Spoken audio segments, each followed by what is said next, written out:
In January of 2019, we thought it would be a good idea to start interviewing our friends and others involved in the ARCA community through our channel, Supercars Today, and begin posting those interviews on Facebook. A short history, Supercars Today was a magazine we created in the early 1990s to cover the ARCA racing series only. We've always been good friends with Bobby Bowsher and the entire Bowsher family and felt, well, if you're going to start interviewing some ARCA people, why not start there? We didn't realize the monetization would be better on YouTube, so after first initially posting these on Facebook, we went that route instead. And of course, that first night, we had first-timer blues, camera issues, editing issues, lighting, what have you, and we were only able to post on YouTube part 1, and we always regretted not getting to part 2. Recently, somebody at USAC woke up and decided to induct Bobby's dad, Jack Bowsher, into the USAC Hall of Fame, and that'll happen July 2nd. So to coincide with Jack's induction, what better time to include part 2 on our YouTube page? You know, the fair atmosphere, you know, and then the races. I mean, still today they really put in a lot of people there. You can just about do anything, including families that they don't want to go to the race. You know, they can go do something else and then come back to the race or whatever. It was always a fun time to go up there when the fair was on. Then like Springfield and DuQuoin. You think NASCAR should go back to dirt? Absolutely. Now, Richard Petty, they asked him about it. He said he feels that going to dirt would be going backwards. Well, what do you think about that? Sounds to me like they need to go backwards. Try something, huh? Well, I mean, get back to the roots. Eldora seems to be working. There you go. Great races, you know. Now, this would be the first time to Louisville, well, in the configuration it was in, 1994. And if I remember right, didn't you and Gary say you drove down there and took a look at that place and said... Yeah, I drove down there. I made some laps around the track in the car that I got from Ford. Yeah. Me and my ex-wife and Brittany went. I think we went to the Louisville Zoo afterwards. Made a day of it. You think that helped you win that race? I mean, not the zoo, but checking the place out. Well, yeah, absolutely, it did, because that way you come home and think about it. Yeah, that's why he sent me down there. Because I don't know what, other than Daytona. I mean, I don't even know if you guys did it, but other than Daytona, really nobody really tested at that time, if I recall. Not back when I started, no. I mean, you guys don't think you went to Daytona, did you, to test? Yeah, we did. I did once. Okay. Yeah. But not regularly, if I recall. I mean, that's more money in the budget. What budget? Right. Because NASCAR doesn't test nowadays. Any NASCAR track, they don't test. But, I mean, at the time, ARCA guys just didn't do it. I mean, maybe a local flat rock guy might do it, but... Yeah, we was, when we went to test, we was right next door to Junior Johnson. I'll never forget, we was changing motors, I think.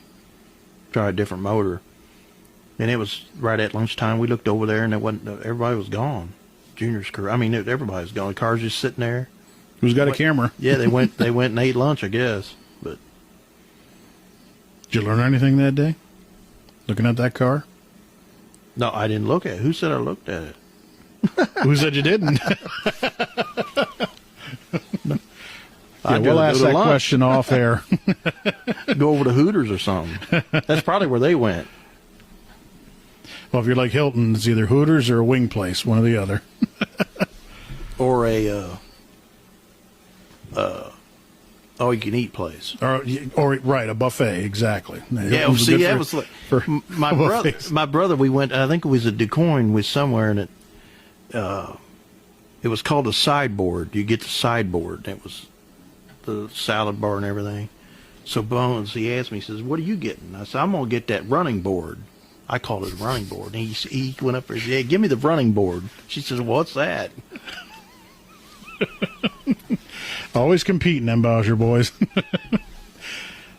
Now, the reason I included another Springfield shot is because I know we spoke about it a little earlier for those people that watched in part one, but there's another shot from the 92 Springfield win. And you and your dad standing there now. That's probably the biggest smile you'll get on your dad's face, but I'm sure he had to be happy that day. He won there, you won there, 20 years apart. He was happy. He wouldn't let you know it, but he was happy. He had his own way of showing it. Yeah.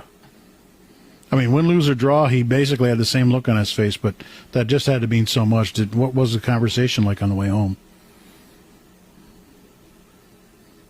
Or in the pits, or when you got home? Really, there wasn't much of one, to be honest with you. He just told me how good of a job I did, and that was about it. That's all he would say. Because he was already thinking about the next one. Didn't have much time to celebrate. I did, anyways. Right, right. Now, I remember this day. Folks can see there that's not coloring. That is dirt. And Bobby, I know I said it once, and I know a couple other people said it, but they said, "Hey, you got a little bit of dirt on your teeth," and you said, "Yeah, that's the way you're supposed to look after a dirt track race." They wanted me to wipe my face off as soon as I got it. I said, no, I ain't doing that. I said, that's it right there. Now think about that. Would you rather have me looking like that or with Dad's face all clean? We can definitely tell where you won. That's right. I won on a dirt track. Right. You look like you came out of Days of Thunder. Yeah, and they come out of that. That's part of it. That's part of it. Which is the way they used to look. And I'm glad I didn't wipe it off. Matter of fact, I don't think I ever wiped it off. So you got the trophy, the flag, and the dirt. Right. A lot of the dirt. A lot of the dirt. I included this picture in here because I want to know what it was like to run on a street course. This is Des Moines, Iowa, downtown Des Moines, Iowa, and that's the state capitol behind you there. And I can't recall another street race ARCA ran in their history except for here in summer of 1994. I believe this 4th of July weekend. I don't know if you knew this or not, but there was a McDonald's with a drive-thru on the far back side of this place. That's why my lap times were so not very good. I kept stopping for a milkshake. Saw the golden arches go by. No, that was pretty cool. Went across the river and back, and then over across the river again. Yeah, it was different. It was different. We had a fun day. I know my brother didn't. He broke his foot, or ankle. Yeah, we're, for those watching, appreciate you being here with our guest, Bobby Bowsher. But we're in his brother, Jack Bones, Tony Jr., whatever you want to call him. I think at the time we called him Bones. I believe that was on a caution, wasn't it? And you guys pitted. And next thing you know, there's a bunch of people at the Bowsher pit. And here's Bones laying on the pit wall.